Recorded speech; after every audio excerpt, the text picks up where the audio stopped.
వృతనాజతకుం సహమానముగ్రమగ్నిగుం హువేమ పరమాత్సధస్తాతో సనః పరుషదతి దుర్గాని విశ్వానావేవ సింధుం దురితాత్యగ్నిః తామగ్నివర్ణాంతపసాజ్వలంతీం వైరోచనీం కర్మఫలేషు జుష్టాం దుర్గాం దేవీగుం శరణమహం ప్రపద్యే సుతరసతరసే నమః.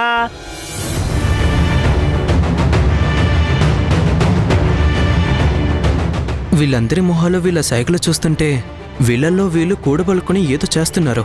నాకు తెలియకుండా ఏదో జరుగుతుందని అనిపిస్తుంది.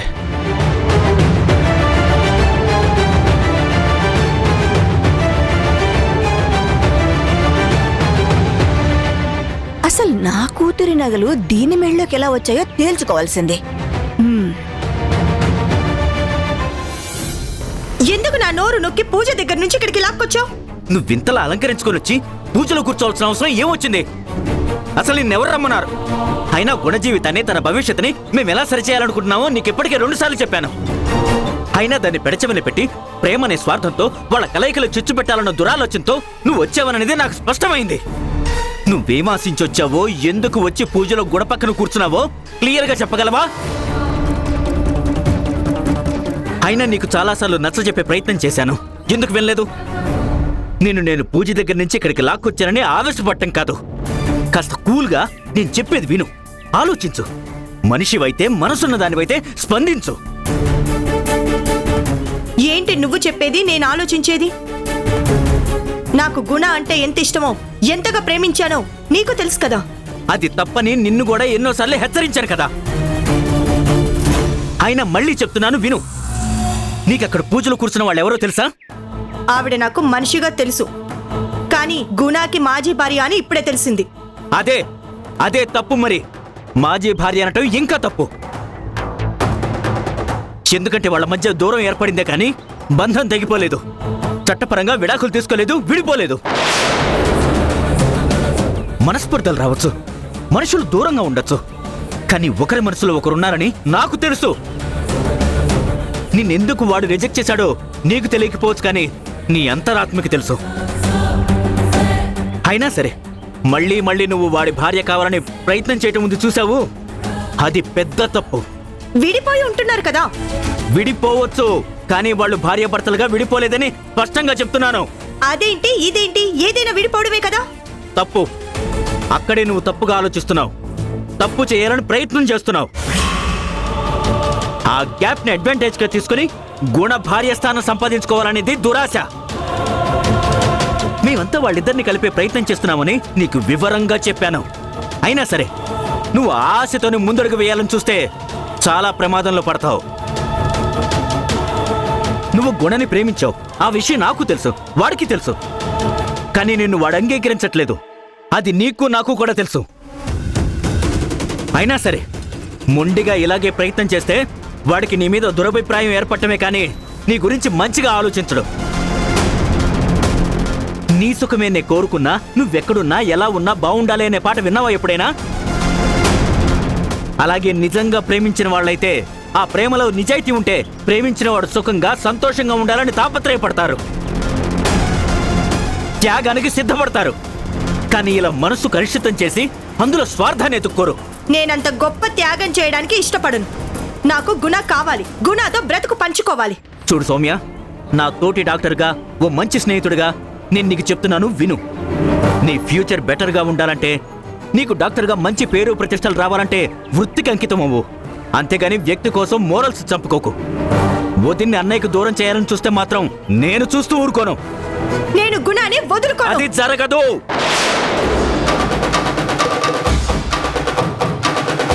వాడికి వాడి భార్య ఉంది, ఆ స్థానం నీకు ఈ జన్మలో రాదు. వాడటు దగ్గర వాళ్ళన్న ఆలోచనలో ఉన్న ఈ సమయంలో నువ్వు వాడిని డిస్టర్బ్ చేస్తే వాడు హర్ట్ అవుతాడు. వాడి కోపం నీకు తెలుసు కదా, అప్పుడు వాడిని ఎవ్వరూ కంట్రోల్ చేయలేరు. వాడు నిన్ను ఎట్టి పరిస్థితుల్లోనూ మనస్ఫూర్తిగా వాడి జీవితంలోకి ఆహ్వానించలేడు. ఫ్యామిలీ అంతా ఒక్కటవబోతున్న తరుణంలో నువ్వు చిచ్చు పెట్టావని తెలిస్తే నిన్ను జీవితకాలం క్షమించడు.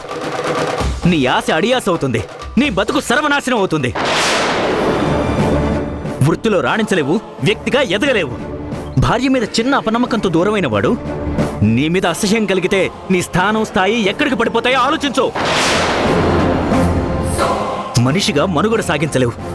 సొసైటీ మొత్తం నీ మొహాను తూ అని ఉమ్మేస్తుంది. అర్థం చేసుకో సౌమ్య. కాస్త నిదానంగా ఆలోచించి నీ ప్రవర్తన మార్చుకుంటే కనీసం వాడికి ఫ్రెండ్గానైనా మిగిలిపోతావు. తర్వాత మంచి కుటుంబ స్నేహితురాలుగా వాళ్లతో కలిసి బతకగలుగుతావు. లేకపోతే ఓ దుర్మార్గురాలుగా ముద్రపడి తలెత్తుకుని తిరగలేక నీలో నువ్వే కుమిలి చివరికి నువ్వు ఎలాంటి నిర్ణయానికైనా తెగింపు చేయగలిగే పరిస్థితి వస్తుంది. మృగంగా మారితే సమాజం ఊరుకోదు, వేటాడుతుంది, వెంటాడుతుంది. నీ బతుకు నాశనం అయిపోతుంది. నీ మంచి కోరే చెప్తున్నాను. నువ్వు కూడా మంచిగా ఆలోచించు, మనిషిగా మారు. పూజ చెడగొడితే నీకు పాపం తగులుతుంది. ఆ పాపం నీకు శాపం అవుతుంది. పాపం ఆ భార్య భర్తల్ని కలవనివ్వు. ఇప్పుడు ఈ శివ మాట కాదని నేను ఎంట్రీ ఇచ్చి అందరిలో బ్యాడ్ అవ్వడం ఎందుకు? పైగా గుణ దృష్టిలో దుర్మార్గురాలిగా మారడం కన్నా కాగల కార్యం గంధర్వులే తీరుస్తారన్నట్టు ఆ శక్తి వస్తానంది కదా, ఆ నిందేదో ఆవిడే మోస్తుంది. నా చేతికి మట్టంటకుండా, నాకు చెడ్డ పేరు రాకుండా నా మంచి నేను కాపాడుకుంటే ఒక విధంగా సేఫ్ జోన్లో ఉంటాను. అదే బెటర్ అని నాకు అనిపిస్తోంది. చెడగొట్టే పనేదో ఆ శక్తే చేస్తుంది. చెప్పాల్సిన నిజమేదో ఆ శక్తి నోటి నుంచే రానివ్వడం బెటర్. శివ చెప్పినట్టు నేను బయటపడి గుణాకి దూరం అవ్వడం కంటే శక్తి చిచ్చు పెట్టిన తర్వాత ఎస్ నేను గుణాకి దగ్గరవ్వడం తేలికవుతుంది. సారీ శివ, నువ్వు చెప్పింది నేను ఆలోచించుకున్నాను. వాళ్ళని విడదీయాలనే కోరిక నాకేమీ లేదు. విడదీసి పాపం మూట కట్టుకోవాల్సిన అవసరం కూడా నాకు లేదు. నేను పూజని డిస్టర్బ్ చేయను. గుణ మనసు అస్సలు డిస్టర్బ్ చేయను. గుణాన్ని ప్రేమించిన వ్యక్తిగానే కాదు, గుణ అంటే నాకు చాలా ఇష్టం. గుణ నాకు ఆరో ప్రాణం. తను జీవితాంతం సుఖ సంతోషాలతో ఉండాలనేదే నా కోరిక. నువ్వు ఎలా చెప్తే అలా నడుచుకుంటాను, సరేనా? Thank you Soumya, thank you very much. Shiva, నువ్వు ఈ అమ్మాయికి థ్యాంక్స్ ఎందుకు చెప్తున్నావు? అంటే అది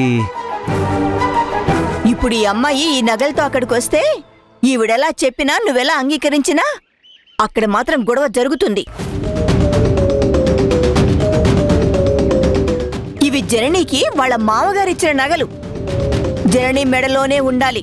అది గుణ మాత్రమే జననీ మెడలో వెయ్యాలి. ఎవరు పడితే వాళ్ళు వేసుకుని తిరగడానికి వీల్లేదు. అర్జెంటుగా ముందు ఆ నగలు తీసిచ్చేమను. తీసిలా ఇవ్వు. చెప్పేది నీకే. ముందు ఆ నగలు తీసివ్వు. ఈ సీనియర్ సిటిజన్ ఎవరు నన్ను నగలు తీసివ్వమంటుందేంటి? ఈవిడేనా జనని తల్లి, గుణ అత్తగారు? అదేంటండి, మెడలో వేసుకున్న నగలు తీసివ్వమంటారేంటి? ఆవిడ చెప్పేది కరెక్టే. నువ్వు ఈ నగలతో మళ్ళీ అక్కడ ప్రత్యక్షమైతే నువ్వు మాట్లాడకపోయినా ఈ నగలే మాట్లాడిస్తాయి. నగలే స్పర్ధలు క్రియేట్ చేస్తాయి, గొడవలకి దారి తీస్తాయి. తీసిచ్చే సౌమ్య. తీయి ముందు. ఇచ్చే సౌమ్య, గొడవెందుకు? నువ్వు మనసు మార్చుకున్నావు, మంచి కోరుకున్నావు కాబట్టి ఇంకీ గొడవకి ఎక్కడితో ఫుల్ స్టాప్ పెట్టు. ప్లీజ్ తీసివ్వు.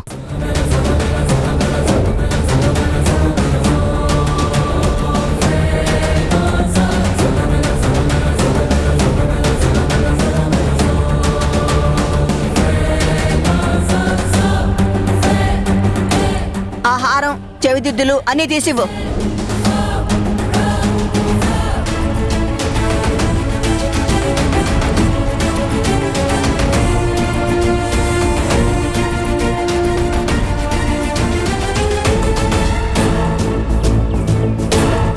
చెవిదిద్దులు తీ.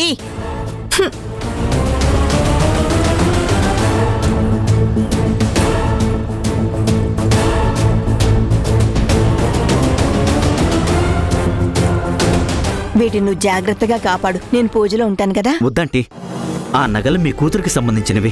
మీ దగ్గర ఉండటమే సేఫ్. నాకు 4 పనులు చెప్తుంటారు. హడావిడిలో వాటిని ఎక్కడ మర్చిపోయినా ప్రమాదమే. మీ దగ్గర ఉంచండి. సరే.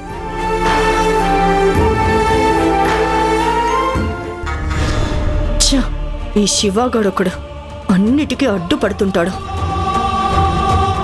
నువ్వు మారింది ఎంత నిజమో నాకు తెలియదు, కానీ ఈ క్షణంలో మాత్రం నువ్వు ఒక విధంగా సాయం చేసిన దానివే అయ్యావు.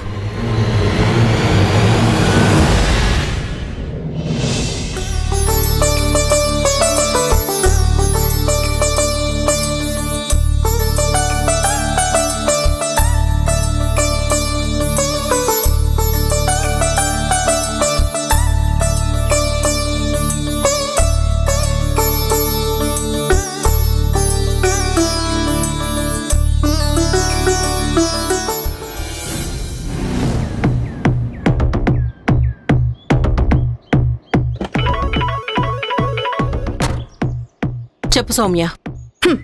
ఇక్కడ నేను టెన్షన్ పడి చస్తున్నాను, ఇంకా నువ్వు రాలేదేంటి? ఇప్పుడే బయలుదేరాను. భోజనాలు అవుతున్నాయా? ఇంకా లేదు, త్వరలో భోజనాల ఏర్పాట్లు చేస్తారు. అయితే ఇంకే, నేను ఖచ్చితంగా అందరూ భోజనాల మీద కూర్చునే టైంకి వస్తాను. భయంకరమైన నిజాలు బయట పెడతాను. భోజనాలు మానేసి తన్నుకోవడం స్టార్ట్ చేస్తారు. తొందరగా రా. నువ్వేమో ఆ నగలిచ్చావు, ఇక్కడ శివ ఆ ముసల్ది కలిసి నా నగలన్నీ ఒలి చేసుకున్నారు. నువ్వు నగలతో ఇక్కడ అల్లరి సృష్టించాలనుకున్నావు, వాళ్ళు నగలు ఒలి చేసి నా నోరు మూయించారు. అది మన మంచికే. దొంగతనం కూడా ఇప్పుడు వాళ్ల మీద నెట్టేయచ్చు. నువ్వేం వరి అవ్వకు, ధైర్యంగా ఉండు. భోజనాల మీద నుంచి నా తమ్ముడు ఆ జనని జుట్టు పట్టుకుని రోడ్డు మీదకి గెంటేలా చేస్తాను. వాళ్ళ బతుకులు కుక్కలు చింపిన విస్తరి చేస్తా. నువ్వు ధైర్యంగా ఉండు.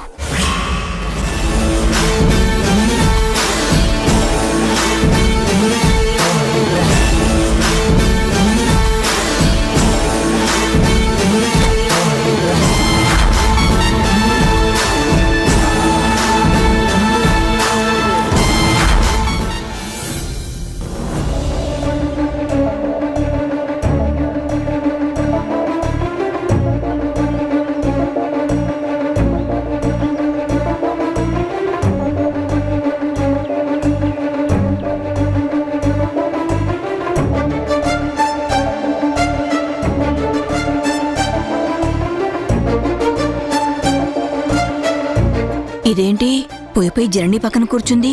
అక్కడ కూర్చుని ఏమన్నా పిచ్చి కూతులు కుయ్యదు కదా. ఎందుకైనా మంచిది నేను అక్కడ ఉండడం అన్ని విధాల క్షేమం.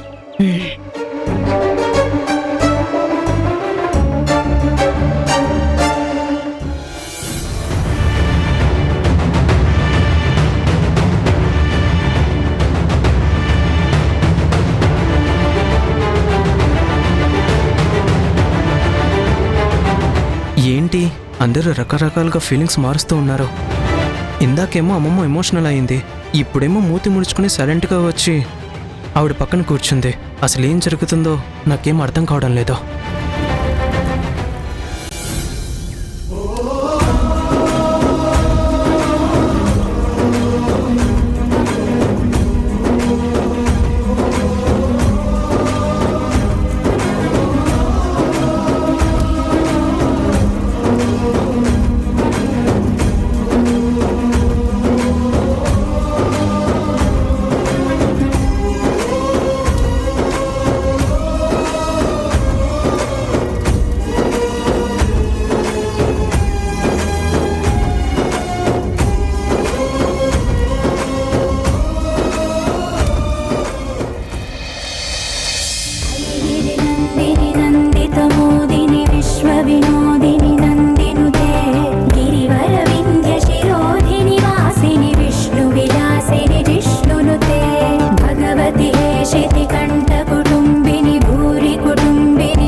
ఇంతటితో హోమం పూర్తయింది.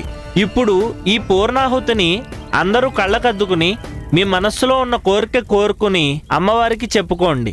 ఈ పూర్ణాహుతిని యజ్ఞపురుషుడికి సమర్పించుకోండి. ఓం పూర్ణాహుతి ముత్తమాంజుహోతే సర్వం వై పూర్ణాహుతే సర్వమేవాప్నోతే అదోయం వై పూర్ణాహుతే అస్యామేవ ప్రతిష్ఠంతే. సప్తదే అగ్నే సమిత సప్త జిహ్వాత్ సప్తర్షే సప్తధామ ప్రియాని సప్తహోత్రా సప్తధాత్వా ఇదంతు సప్తయో నీరాప్రణస్వాకృతేన స్వాహా. పూర్ణాహుతముత్తమాంజోదే సర్వం వై పూర్ణాహుతే సర్వమేవాప్నోతి అధోయం వై పూర్ణాహుతే అస్యామేవ ప్రతిష్ఠంతే. పూర్ణాహుతి శుభముహూర్త శుభముహూర్తోస్తు. అమ్మా, అందరూ కలిసి అమ్మవారికి హారతి ఇవ్వండి. ఓం సమ్రాజం చ విరాజం చ విశ్రేర్యాచనో గృహే లక్ష్మీరాష్ట్రస్యాముకేతయా మాసకం సృజామసే మానోహి గుంసేజ్జాతవేదో కామశ్వం పురుషం జగతో అభిప్రదగ్నాగహి శ్రియా మా పరిపాతయా. శ్రీ మహాకాళీ మహాలక్ష్మీ మహాసరస్వతి దుర్గా పరదేవతాభ్యో నమః. ఆనందకర్పూర మంగళ దివ్య నీరాజనం దర్శయామి.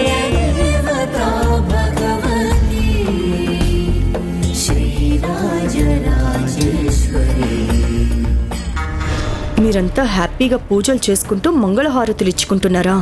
ఇవ్వండి. ఆ మంటలే మీ జీవితంలో పెను మంటలవుతాయి. కారు చిచ్చవుతుంది, వస్తుంది, శక్తి వస్తుంది. వచ్చిన మరుక్షణమే మీరు ఆ మంటల్లో మలమల మాడిపోతారు.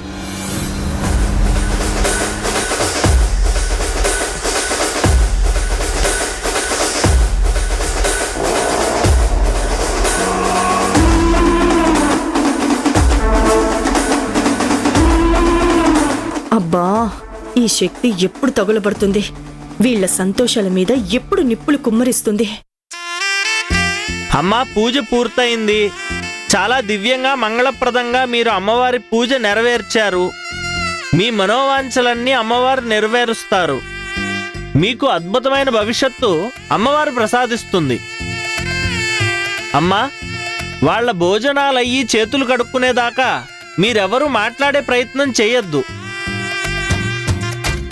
మీరిప్పుడు తాంబూలాలు ఇవ్వాల్సిన వారందరినీ వరుసగా కూర్చోబెట్టి వస్త్ర సమర్పణ చేయండి. పిల్లలు, మీరు ఏకకాలంలో వీరిద్దరికీ పాద నమస్కారం చేసుకోండి.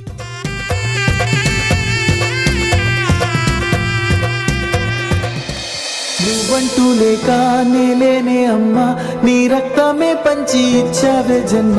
నా నుదుటి పైన తొలి ముద్దు నువ్వే, తొలి ముద్ద నువ్వై నా కడుపు నింపావే.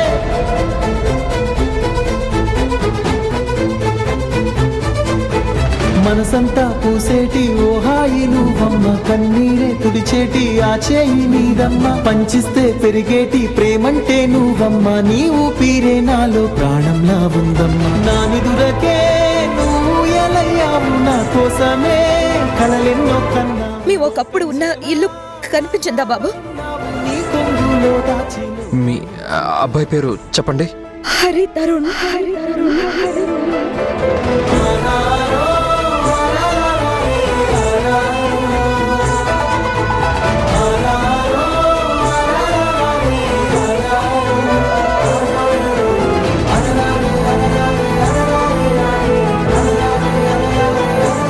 అమ్మా నాన్నలు ఇలాగే కలకాలం కలిసి ఉండాలి.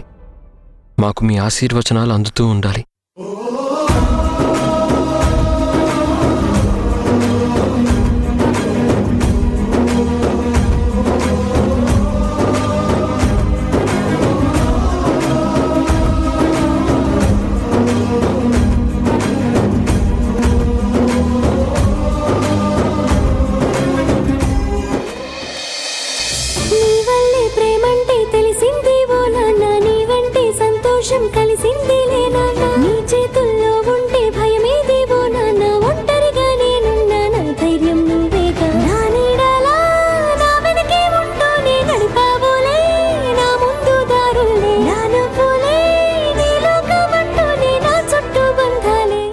జంటగా ఎల్లకాలం ఇలాగే ఉండాలమ్మా.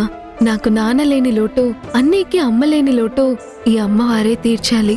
మీరు చల్లగా ఉండాలమ్మా.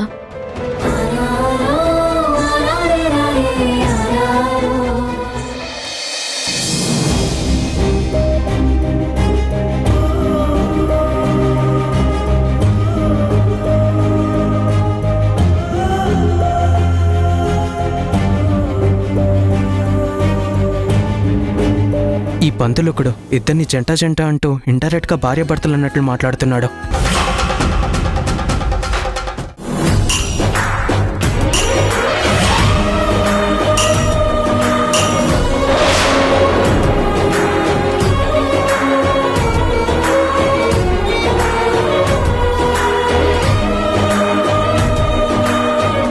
నువ్వేంటి, నీకు సపరేట్గా చెప్పాలా? గుణ జననితో మాట్లాడాలి, మాట్లాడాకే వెళ్తాను.